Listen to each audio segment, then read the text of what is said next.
নমস্কার, আমি অ্যাস্ট্রোলজার মনীষা শাস্ত্রী বলছি।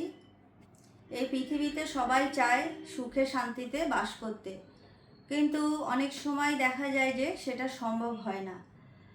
অনেক সময় আমরা যে পরিবারে বাস করি দেখা যায় যে বিনা কারণে পরিবারের লোকেদের মধ্যে মনোমালিন্য হয়ে যায়, অশান্তি হয়ে যায়, কোনো কারণ ছাড়াই অধিক চিন্তা চলে আসে।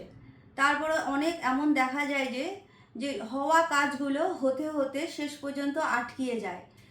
তারপরেও দেখা যাচ্ছে যে অনেক মানুষ হয়তো টাকা ইনকাম করছে কিন্তু সেটা রাখতে পারছে না বা জমাতে পারছে না, কোনো না কোনো কারণে টাকা বেরিয়ে যাচ্ছে। বাড়িতে প্রায় অসুস্থ হয়ে যাচ্ছে সবাই, বিশেষ করে সন্তানদের ক্ষেত্রে তারা পিতামাতার সাথে তাদের মতবিরোধ হয়ে যাচ্ছে, সেখানে তাদের কন্ট্রোল করা যাচ্ছে না। পড়াশোনায় তাদের কোনো আগ্রহ আসছে না, বলতে গেলেই ঝামেলা হচ্ছে, অশান্তি হচ্ছে। তারপরেও দেখা যাচ্ছে যে আপনারা যখন বাড়ির বাইরে থাকছেন তখন হয়তো ভীষণ ভালো লাগছে, কিন্তু যেই বাড়িতে ঢুকছেন তখন কিন্তু মনটা আবার ভারাক্রান্ত হয়ে যাচ্ছে, আবার প্রবলেম শুরু হয়ে যাচ্ছে। এই সব ক্ষেত্রে কিন্তু তারপরেও যখন দেখা যাচ্ছে যে নিজেদের মধ্যে নিজেদের বনিবনাটাও অনেক কম হয়ে যাচ্ছে, হয়তো জাতক জাতিকায় সব গুণই আছে, চাকরি করে, সব আছে, অথচ বিবাহ হতে অনেক বিলম্ব হচ্ছে, বা বিবাহ যোগ হয়ে যাওয়ার পরেও সেই কথা পাকা হয়ে যাওয়ার পরেও সেই বিয়ে কিন্তু ভেঙে যাচ্ছে। বা অনেক সময় এমন দেখা যাচ্ছে বিয়ে তো হয়ে গেল, তারপরে বিবাহ বিচ্ছেদ হয়ে যাচ্ছে। আবার অনেক সময় দেখা যায় যে কারুর হয়তো সন্তান প্রাপ্তিতে অনেক বাধা আসছে, অনেক চেষ্টা করার পরেও সন্তান হতে চাইছে না, তারপরেও যদি হচ্ছে তা সেখানেও কিন্তু গর্ভপাত হয়ে যাচ্ছে। আবার অনেক সময় এরকমও দেখা যায় যে কোনো বিকলাঙ্গ বা শারীরিক মানসিক প্রতিবন্ধী বাচ্চা জন্মগ্রহণ করছে।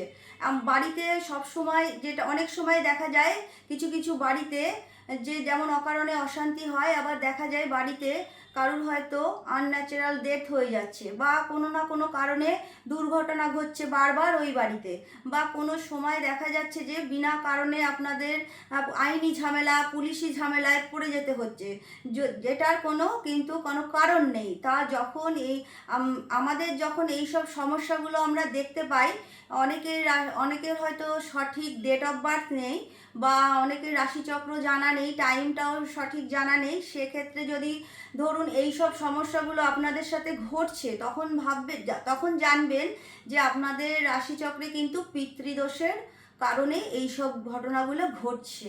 তা যখন যেসব জাতক জাতিকার সময় বা রাশি পারফেক্টভাবে জানা না থাকে, কিন্তু এই সব সমস্যাগুলো প্রচণ্ড লাইফটাকে সমস্যাযুক্ত করে দিচ্ছে, তখন কিন্তু এই ধরনের সমস্যা পিতৃদোষের কারণেই তৈরি হয়।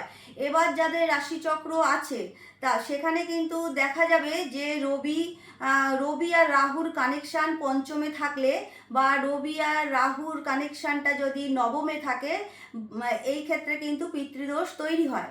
তারপরও যদি রাহু লগ্নে থাকে, দ্বিতীয় থাকে, সেখানেও কিন্তু পিতৃদোষ তৈরি হয়।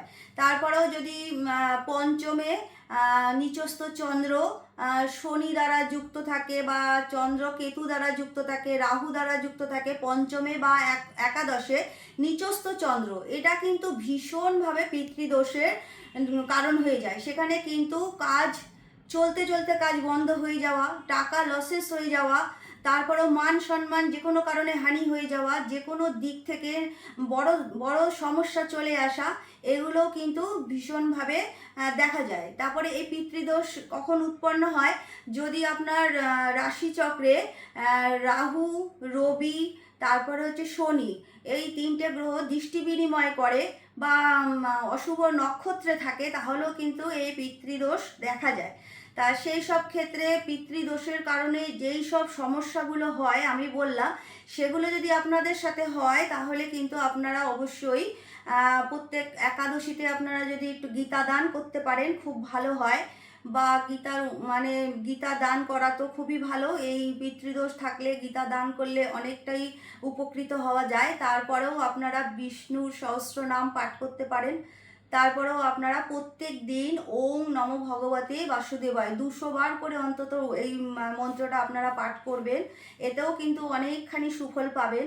তারপরেও আপনারা মানে যেসব পশু, কুকুর, গরু, এদের আপনারা মানে খাওয়ানোর চেষ্টা করবেন। তারপরেও আপনারা অমাবস্যায় যে কোনো একজন ব্রাহ্মণকে দক্ষিণ দিকে মুখ করে বসিয়ে অন্নদান করবেন আর কিছু অর্থ সাহায্য করবেন। এই সব নিয়মগুলি যদি পালন করেন, পিতৃদোষের এই যে কুপ্রভাব যেটা আপনাদের জীবনকে অতিরিক্ত যন্ত্রণাদায়ক করে তুলছে, তার থেকে কিছুটা সুফল অবশ্যই পাবেন।